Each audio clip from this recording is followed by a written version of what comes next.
subang kasalukuyan at napapanahon. Mapapolitika, mapatulong, mapakomentaryo at balita ang programa ito'y patas sa lahat. Walang tinikilingan, walang kinakampihan, at walang kinapamigan ang programa ito. Ang programa ito ay public service sa kahanginan at trabaho lamang.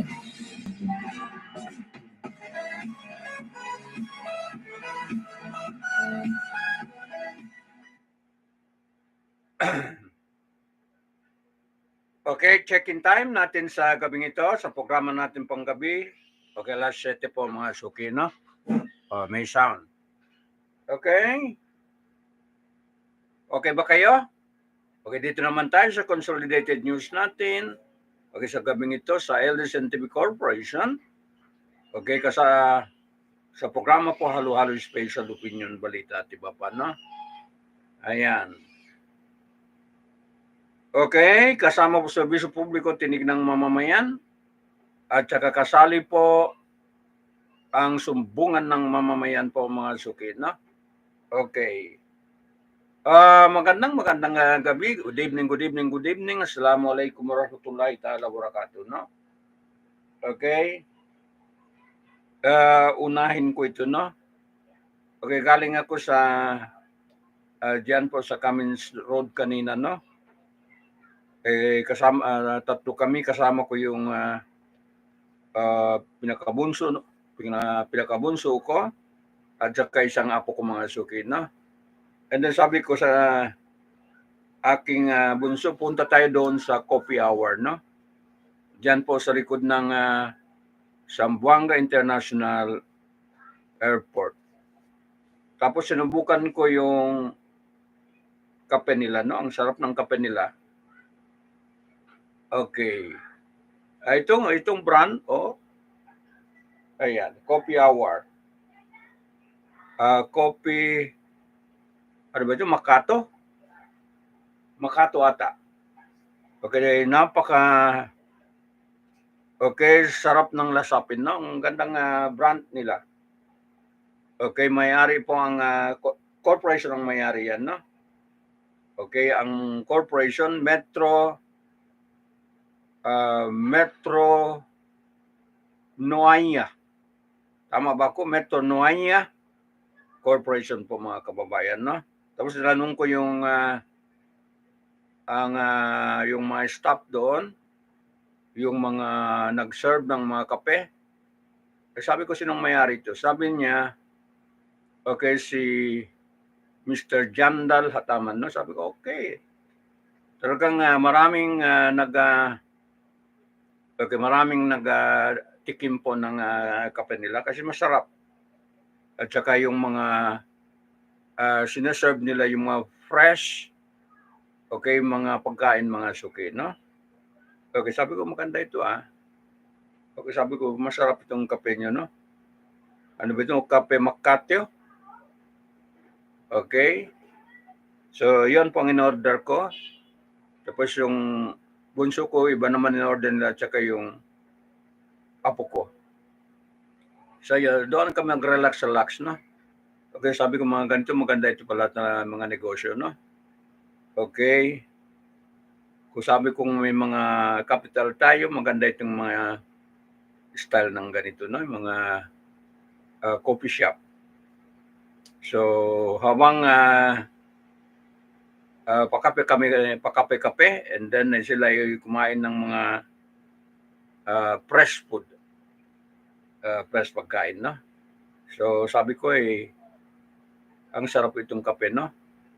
Okay, so, courtesy po ng Metro Naya ba yan? Metro Naya Corporation, mga suki, no? Okay, so kung kayo napadpad yan po sa Zamboanga International Airport, subukan nyo. Sa likod lang ng no? Sa likod lang ng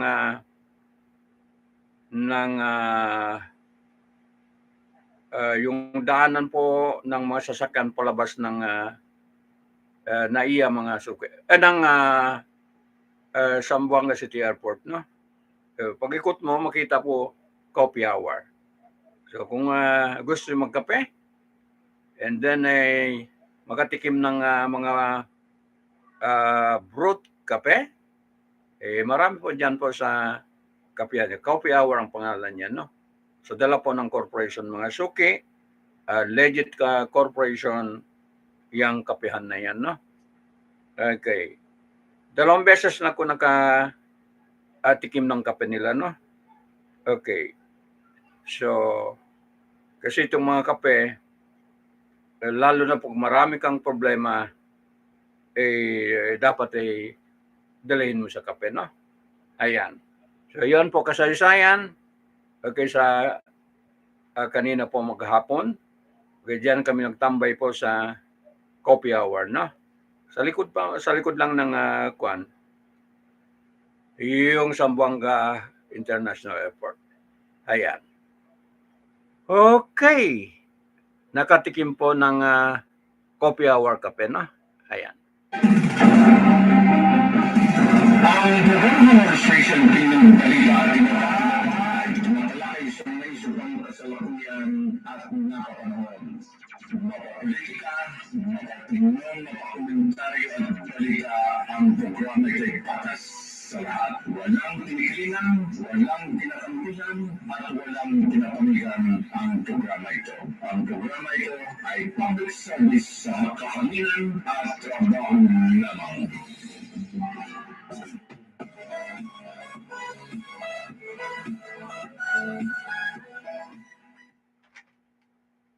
Okay, ano ito? Pinagdiskitahan ito ba? O ano ito? Okay, proposed House resolution urges suspension of SMNI operation, mga kababayan ako. Oh, hirap, no? Okay, mabuti prangkisa ko po ay hindi sa Pilipinas, no? Ha! Ayan po mga suki. Ayan. Grabe ito mga suki, no? A proposed House resolution, ulitin ko, urge to suspension of SMNI operation, mga suki, no? Okay, but nandiyan pa man na programa po gikan sa masa, no? Okay, ni President Rodrigo Roa Duterte, no? Ayan, so basahin po natin ang balita ito, mga suki, no? Okay. I-suspense ang SMNI, okay, kay Pastor Kibuloy, no? Ayan. So basahin po natin unang balita sa national news, mga suki, no? A member of the House of Representatives has proposed a resolution urging the National Telecommunication Commission to suspend the operations of a Sunshine Media Network International, for supposedly violating the term of its franchise, no? Okay. So, patay. Okay. Patay po, mga suki, no? Parang ABS-CBN na. Okay. Ayan na PPF Party List Representative, Margarita Nograles, filed resolution, House Resolution number 1499 days after the House Committee on Legislative Franchise held a hearing on the claim that the Speaker Martin Romualdez spent 1.8 billion on a foreign trip, an allegation that has been belied by the House record, no? Okay. Sabi ni Harry Roque, hindi naman daw ganun ang pagkasabi, mga suki, no? Okay, former spokesman Attorney Harry Roque. Paliwanag na mo, Harry Roque, no? Okay. So, mabigat ito. Ayan. A financial report from the Office of this Secretary General showed that the House entire budget for travel expenses was only 39.6 million, of which 4 million was spent by speaker, no? Okay, bigyan niyo sa akin ng booster. Tingnan natin. Ng butcher mga suki, no? Okay. Yung disbursement butcher, okay? Bigyan niyo sa akin. Okay, yung sinasabi nila na 1.9 billion. Okay, pending recommendation of a committee on legislative franchise on the alleged violation of MSNI. It is the duty of the National Telecommunication Commission, okay, to immediately stop, okay, the deliberate dissemination of a false information that may generate cynicism and mistrust on matter involving public interest, Nograles, a proposed resolution read. Ayan po mga suki na. Ayan. Politik kasi mga kababayan na. Politika. Ayan. Okay, therefore, be it resolved by the House of Representatives to urge the National Telecommunications Commission, okay, to suspend the operation of a Suarasug Media Corporation operating under the business name of a Sunshine Media Network International for violating the terms and the condition of a franchise under Republic Act number 11-422, it added. Patay mga suki na. Okay, magbasa lang tayo ng balita, no? Okay. So, yan po ang okay. Ayan. Okay, bakit involved mga GMA? GMA News Online has sought comment, okay, from SMNI, but has yet to receive any as of the posting time, no? Okay, SMNI program host, okay, Jeffrey K. Eric Celis has admitted in a House committee hearing that his source made a mistake as regarded the travel expenses of his speaker Martin Romualdez. In a hearing of the House of a Committee on Legislative Franchise on November 30, Celis was confronted about the information that Romualdez had the travel fund amounting to 1.8 billion pesos. Ayan po, no? So, may ebidensya ba ito? Okay. So, yan po ang controversial rito, no? We are very much willing to admit that indeed the source was wrong. Okay, so in this committee hearing, we are very appreciative of the guidance provided by the data series said. Okay, he answered in the affirmative when asked if he was willing to recant and apologize to Congress. Okay, wala pong problema sa akin personally. Okay, because trabaho namin na kilalanin ang pagkakamali kung may pagkakamali. Pero trabaho rin po namin ay magtanong, Celis said. Personally, I don't have a problem with that because it is our job to admit a mistake if there is a mistake, but it is also our job to ask question. O, trabaho yun mga suki, no? Okay. So, willing naman daw si Celis mag-recant. Okay, kung talagang hindi totoo, no? So, ayan po ang problema naman po ng SMNI, no? Okay. So, yan. Okay. Oh. Okay, nakaapak ng malaking kuko mga suki na. Hirap talaga. Hindi ka pwede kung saan ka lalagay mga suki na. Ayan. Sige. Ang Bureau Administration ng Balita ay tumatalakay sa isang kasalukuyan at napapanahon. Mapapolitika, mapapinong, mapakomentaryo at balita ang programa ay patas sa lahat. Walang tinikilingan, walang tinatampilan, at walang tinapamigan ang programa ito. Ang programa ito ay public service sa kahanginan at trabaho lamang.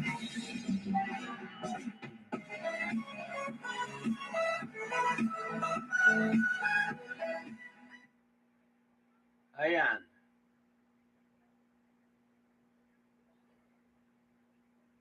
Okay, may katanungan po ang Supreme Court.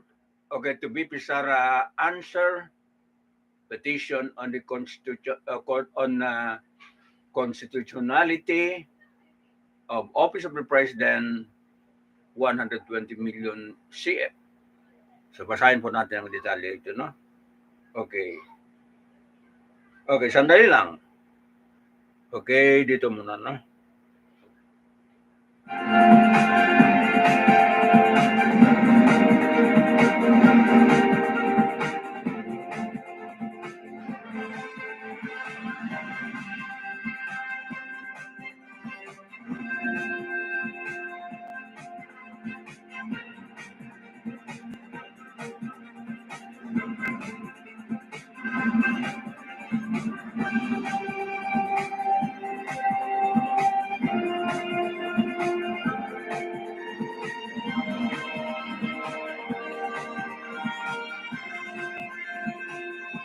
Okay, basahin na natin ang Supreme Court to Vice President Sara Duterte answer petition on the constitutionality of Office of the Vice President 120 million CF.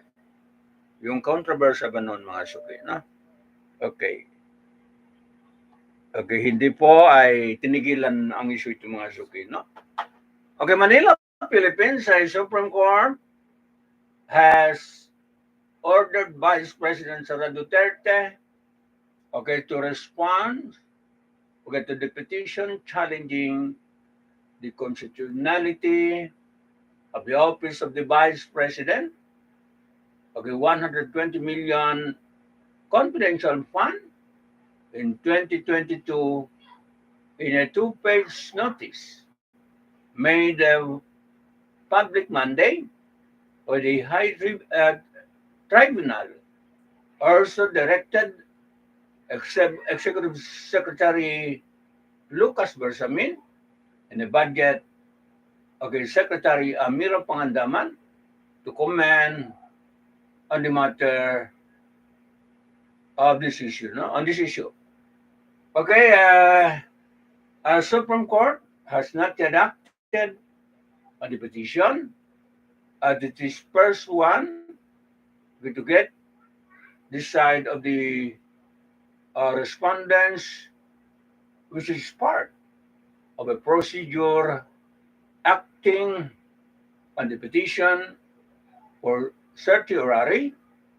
Okay, the court resolved without giving due course, okay, to the petition, okay, to require the respondent, okay, to comment thereon within 10 days from notice.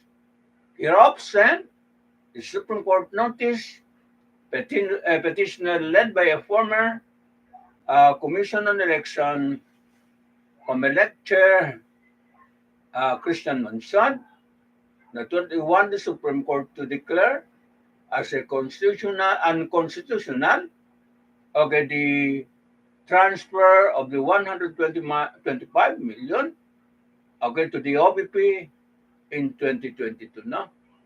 But they also want to order, okay, to return the money to the Treasury. Okay, Department after the, okay, commend the petitioner have 5 days, okay, to submit this reply.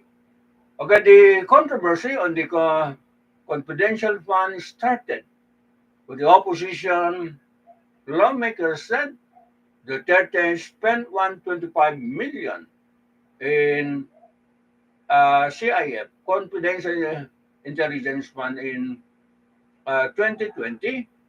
Even her office was not given an allocation for such fund under the year's General Appropriation Act. God. Okay, they said the amount was spent by Duterte in a span of 11 days. Okay. In the span of 11 days, no? Ayan. Okay, on December 2022, eventually Congress removed OBP's request for 500 million pesos in church funding, as well as another 150 million pesos for the Department of Education DepEd, which Duterte also headed in the 2024 budget. No? Okay. So, magantay tayo ng komentaryo po ng mga korte, mga suki, no? Okay, lalo na Supreme Court patungkol dito. Okay, wag na natin pangunahan. Okay, nasa korte na po mga suki, no? Ayan. Okay, sandali lang mga suki, no? Pasikat kasi ng mga pasikat po ang Vice President Duterte, no? Okay. Very popular kasi. Ayan. Nagmana po sa kanyang tatay, no? Ayan. Ang administration ng balita ay tumatalakay sa naisipang kasalukuyan at nakapanahon. Politika, opinion, komentaryo at balita ang programa ay patas sa lahat. Walang tinikilingan, walang tinakampihan, at walang pinapamigan ang programa ito.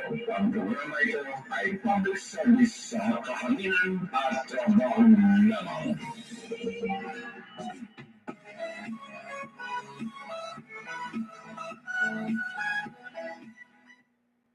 Okay.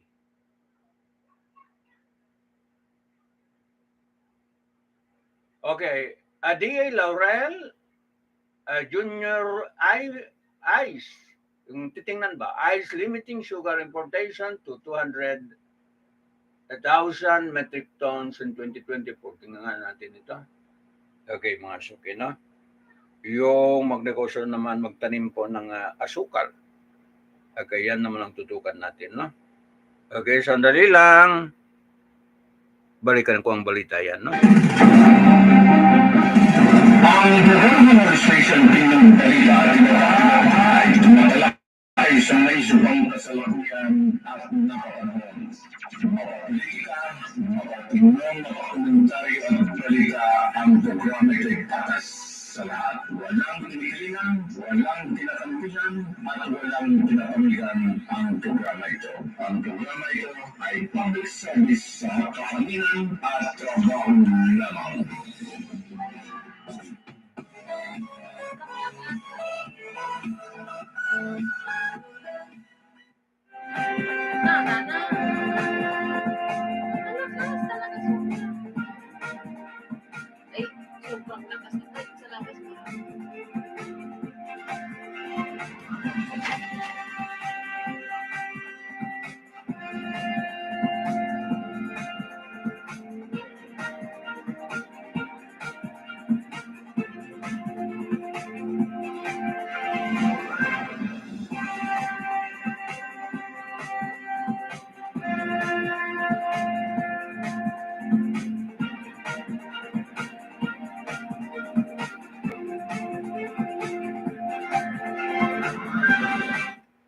Okay, 24 minutos po pasado alas 7 na po. Okay, sa kaming ito mga suki-suki, no? Ayan.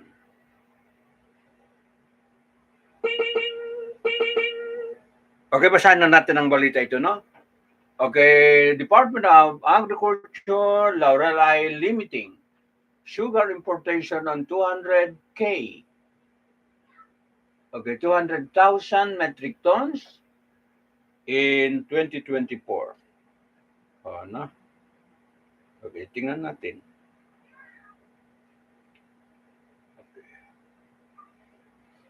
Okay, the Department of Agriculture is eyeing to limit the importation of sugar to 200,000 metric tons next year. Okay, para mabawasan pa ang mga diabetes, no? Okay, tama. Okay, Secretary Q. Laurel Jr., no? Okay, tama, para mabawasan ang diabetes. Ayan, Secretary Francisco Q. Laurel Jr. said Tuesday, okay, Laurel stated, this when asked at a commissioner appointment hearing about report that the Philippines set to import about 500 metric tons in 2024, no? Ayan. Okay, big time daw ito si Q. Laurel, no? Okay, sige. Okay, based on the estimate namin with the SRA, Sugar Regulatory Administration, okay, which we have been meeting for the past 2 weeks, we feel that in next year, we don't need to import too much sugar dahil this year, medyo naparami ng kaunti yung importation ng sugar at marami pang stock ngayon sa market. Lower toward the Commission Appointment Committee on Agriculture. So meron pa stock, no? Ayan. Okay, ang assessment ng industry, ang Department of Agriculture with the SRA may be conservatively, baka kailangan, mag-import, mga 200 metric tons. Lang muna. Assuming there are no adverse weather condition that we face added. Based on the estimate of the Department of Agriculture and the SRA, we feel that we don't need to import too much sugar next year because the imported sugar this year is quite excessive and there are sufficient stock in the market. Okay, the assessment of the Department of Agriculture SRA and the industry players show that we might need around 200,000 metric tons, assuming that there are no adverse weather condition, mga suki, no? Ayan. Walang adverse weather condition, mga suki, no? Anong oras na? Ayan. Meron pa ba balita? Meron pa, mga suki, no? Okay. Sana. Walang adverse effect, no? Okay, sana ako. Okay, ito na. Based on the estimate namin,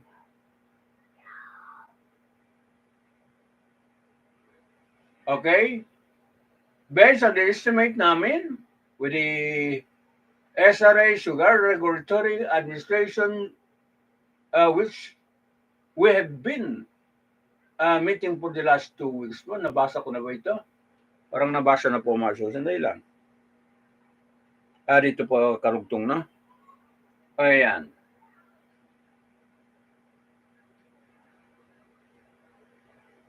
Okay, ito na. Sorry po. Despite this one Sagi party list, Rodante Marcoleta turned over, to temper his expectation a little bit because only 5 out of the 27 sugar mill are efficient. No?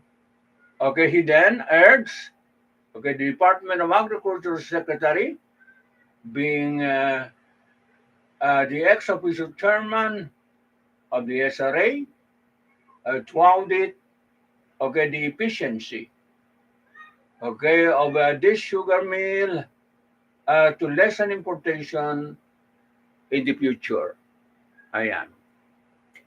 Laurer, in response, committed to conduct an audit. Okay, prior to Laurer appointment at the Agriculture Department, the agency has planned, okay, by 2 sugar importation related controversies. Okay, Laurel faced, okay, the CA on Tuesday to seek the confirmation of his appointment as the new DA Secretary. He was appointed by President Ferdinand Bongbong Marcos Jr. last November, mga suki na. Okay, Secretary man, confirm na ba siya? Confirm na ata, mga suki na. Ayan. So, okay, mag-pause muna, pahinga muna, no? Ayan, sandali lang.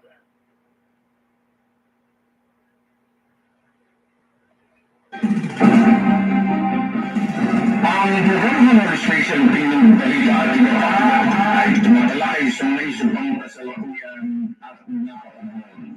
Mapapolitika, mapatingnan, mapakomentaryo at balita ang programa ay patas. At walang tinihilingan, walang tinatanggihan, at walang tinatanggihan ang programa ito. Ang programa ito ay public service sa kahanginan at trabaho lamang.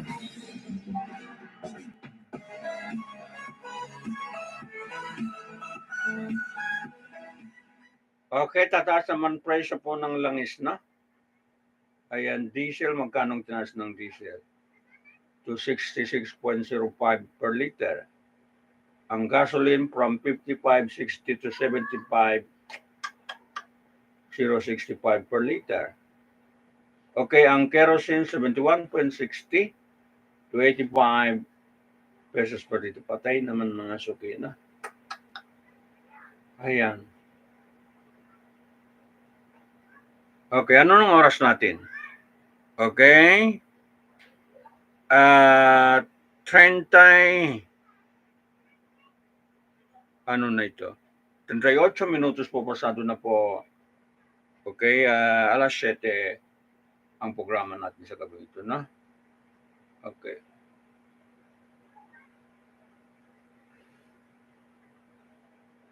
Okay, sandali lang.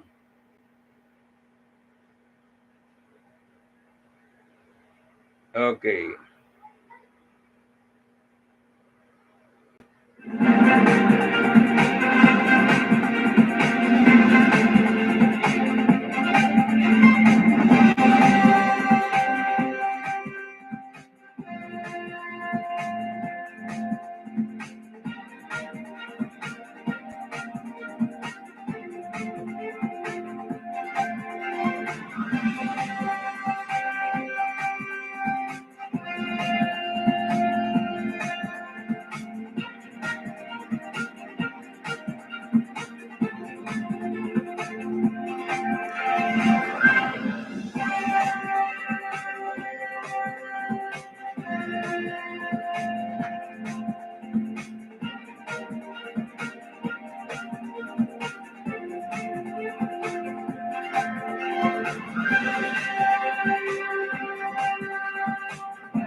Okay, ang okay, De Lima named LP spokesperson, no? So ang sinong presidente, the big man ng Senado? Pagbasahin po detalye natin na detalye ng balita ito, no? Okay, pasok politika naman na si Aling Dilima mga suki, no? Okay. Pagkatapos siya ng nakulong na mahabang panahon, balik politika naman ito ata, no? Okay, siya pong spokesman. Ayan. Okay.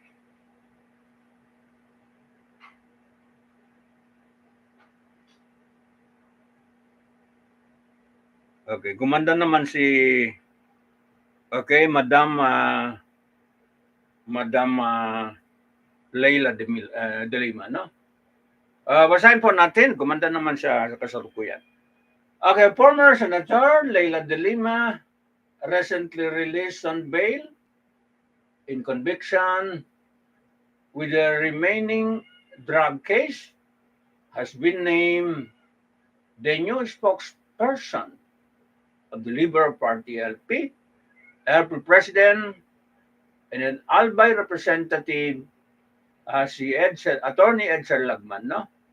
Okay, May the announcement on Tuesday. Okay, made the announcement on Tuesday.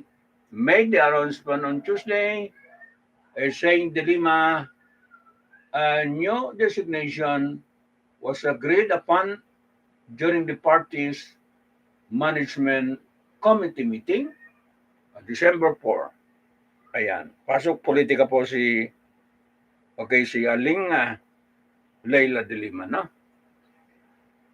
Okay, and then magkita po ni Tatay Dikong sa Senado.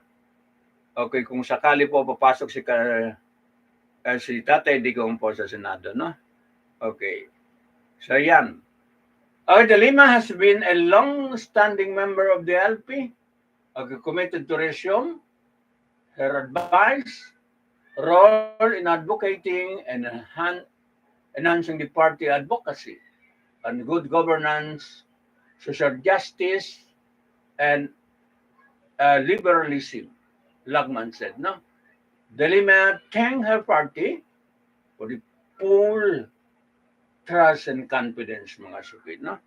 Ayan. Full trust and confidence.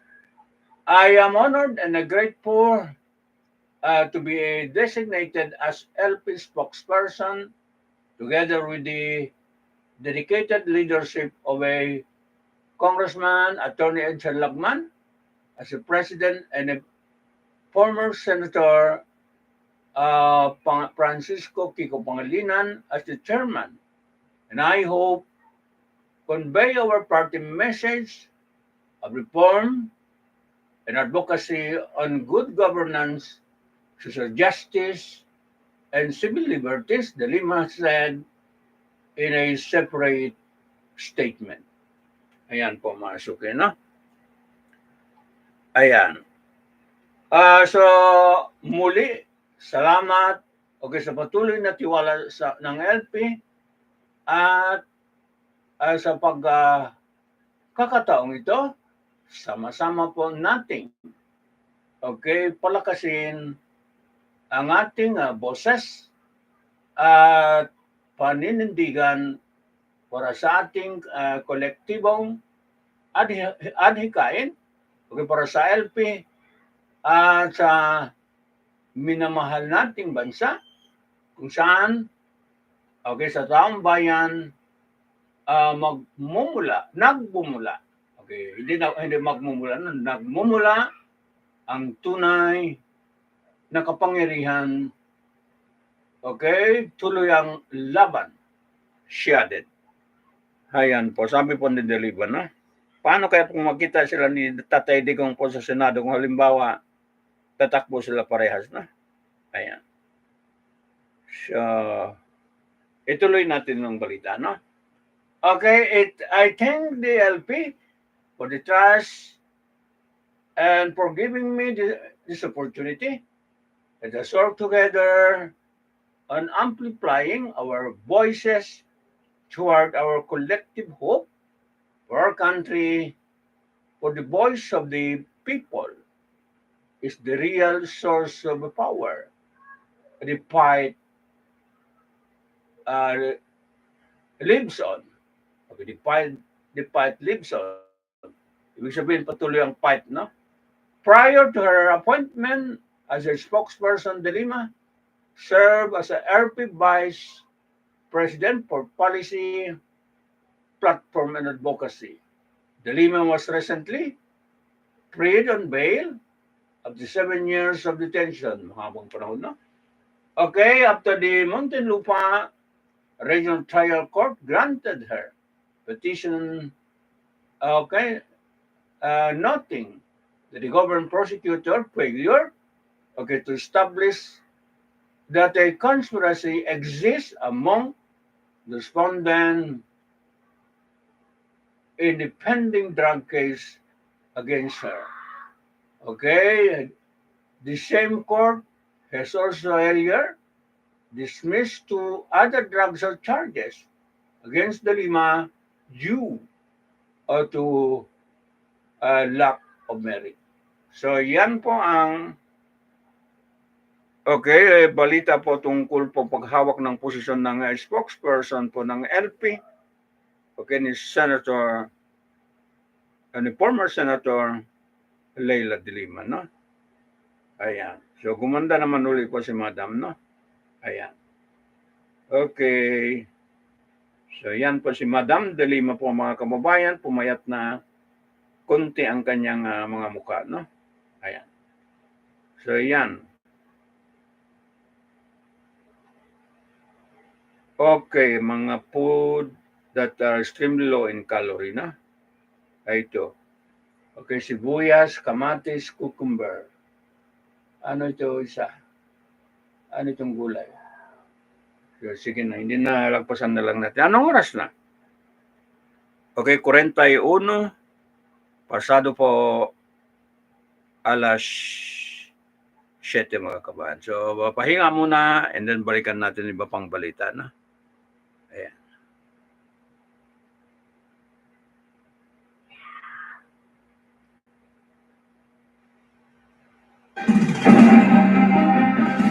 Ang Bureau Administration ng balita ay tumatalakay sa naisupang kasalukuyan at napapanahon.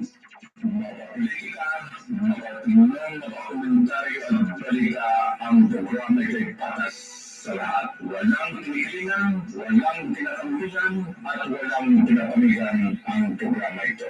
Ang programa ito ay public service sa makakaminan at trabaho lamang.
Okay. Ayan. So anong sunod na balita, no? RBA keep rates ready to final. Keeps rate steady in final meeting of 2023. Inflation risk Risk ba? Risk. Okay, risk taking. Remain mga suki, no? So, yan na lang ang atang last balita natin sa gabing ito, no? Okay, kaya pa ba? Okay, basahin po na natin ng detalye ng balita po mga suki. Ayan.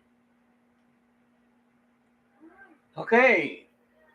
Investing.com, the Reserve Bank of Australia, taas sa Australia, kept interest rate on hold as expected on Tuesday, citing the need for more than macroeconomic data to spur another rate decision, but warned that the risk from high inflation still remain in play. Ayan. Hindi pa rin ibig sabihin maibsan, no? It is a final meeting for 2023.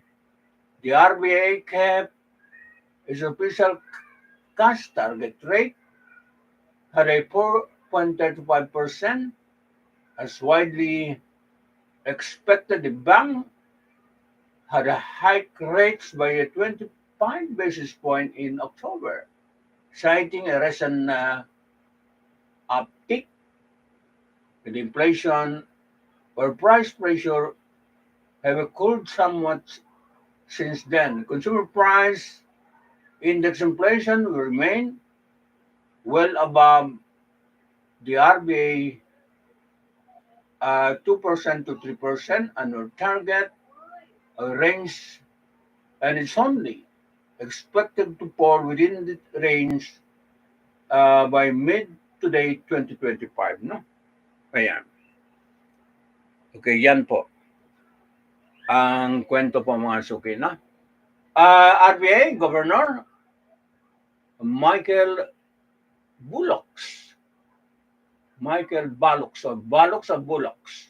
said in a note that there are still significant uncertainties around the outlook on inflation, particularly high global service price inflation could still spill over into Australia.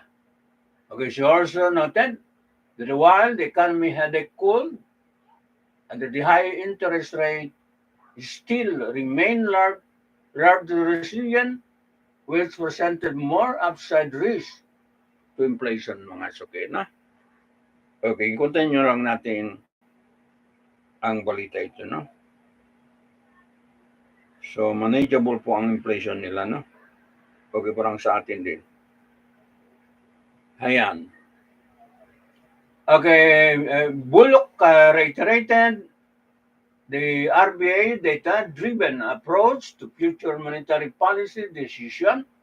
The Australian dollar slid to 0.7% after the rate decision, given that the RBA offered no tangible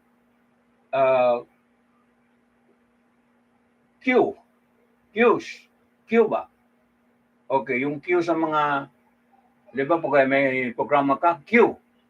And the future rate decision. Okay, Q card. Okay, higher interest rates are working to establish a more sustainable balance between aggregate supply and demand in the economy. The impact of the more recent rate rises, including last month, will continue to follow through the economy, Bullock said. Ayan.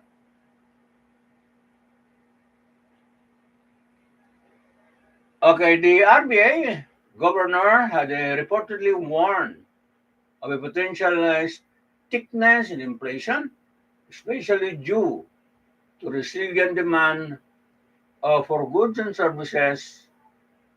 Okay, while retail spending also cooled somewhat this year, it remained near record level on October, mga suki, no? Ayan. So, ipagpatuloy natin ang news. Analysts at Westpac, it forecast that the RBA will send rate steady in December and will be better positioned to make the rate decision in February meeting. Third quarter gross domestic product data is due later in this week, although an expected current account deficit and a sharp drop in export bode poorly for the reading. Okay, the RBA link RBA hike rate by a cumulative 425 basis points since mid 2022 as it moved to curb a post COVID-19 spike in inflation, and the bulk of this hike were enacted under the governor Philip Louis, whose tenure ended in September 2023. His successor, Bullock, will oversee a string of charges for the central bank through 2024, including an overhaul of the bank meeting schedule as well as the implementation of the measure giving the bank more autonomy in its operation. Okay, so yan po ang katapusan ng kwento sa gabing ito, mga suki, no? Okay, wala na ata tayong balita. Idadagdag dito. Meron pa ba? Okay. Wala na. Okay, wala na po. Tapos na. Ayan po, sandali lang baka meron pa tayong mga announcement, no? Okay.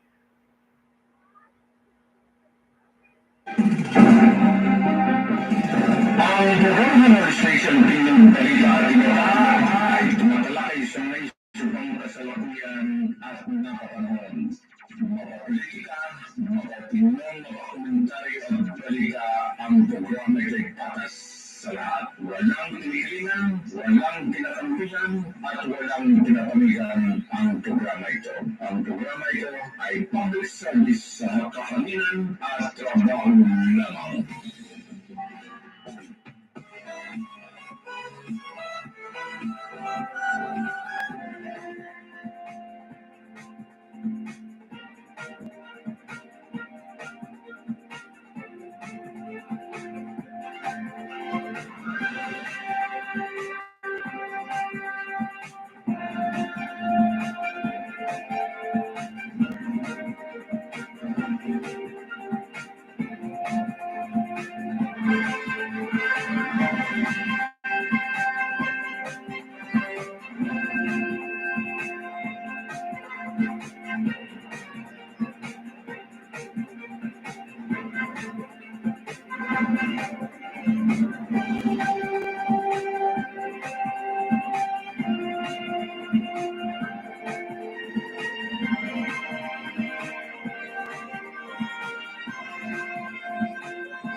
Okay, magsaya po ang mga media taga Jensen kasi ang city government ng Jensen ay ata magbigay ng tender sa kanila, no?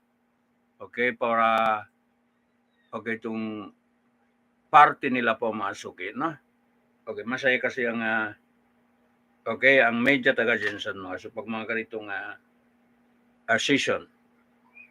Okay. So, ano na, may oras pa ba tayo? Okay, parang wala na, no? Okay.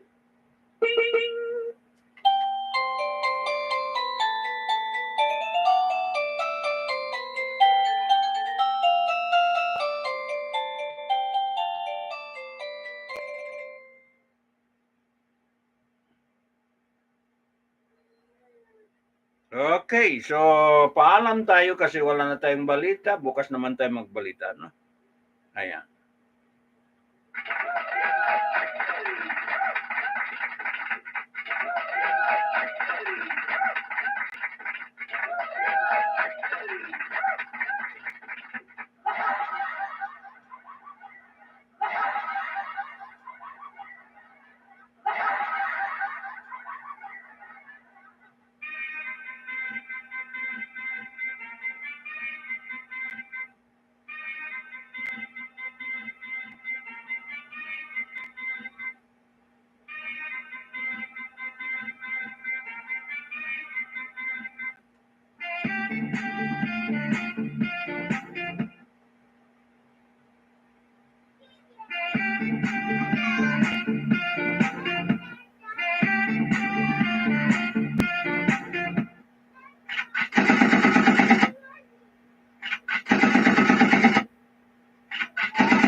Okay.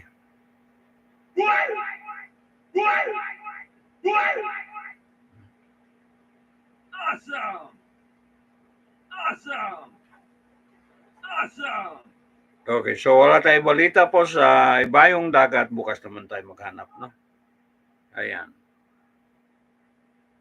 Okay. Paalam tayo po rito sa programa natin sa gabing ito. And then babalik tayo bukas. Okay, dito lang sa ADLSNTV Consolidated News natin, no? Okay, kasama po serbisyo publiko, tinig ng mamamayan. And then participation po mga taong bayan magsumbong sa atin, no? Ayan. So hanggang dito, okay, ang balita ito pinoproduce po ng Mind of Global Food Lines Corporation at saka itong ADLSNTV News Online, no? Itong dalawa ito, kung hindi sila mag-provide po ng pondo, okay, sa programa, ay wala tayo news, no? So yan po ang katuwang, okay, kasama ng balita ito umaga at saka gabi mga suki, no? Ayan. Paalam tayo. Okay, wala tayong masamang tinapay. Okay, sa lahat ng ginagawa natin dito sa studio, except lang balita para kaalaman po ng madla. Okay, so paalam tayo, this has been Abs naman lamang po. Bye-bye na. Ayan.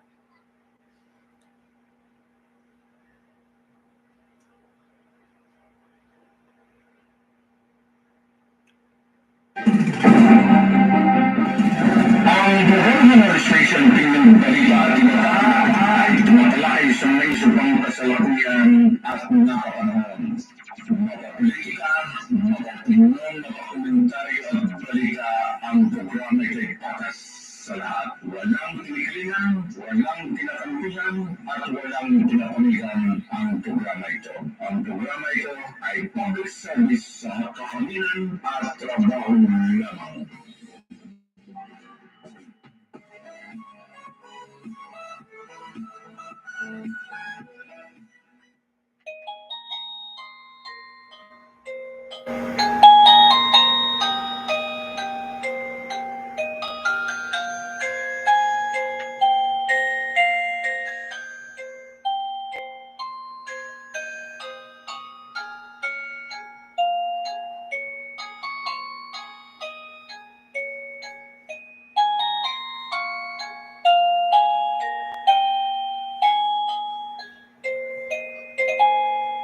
Okay, malungkot po ang music kasi December na. Okay, wala pa po dumarating, no? Okay, wala pa dumarating. December na kasi. Okay, nag-aantay ng kanyang bonus mga suki, no?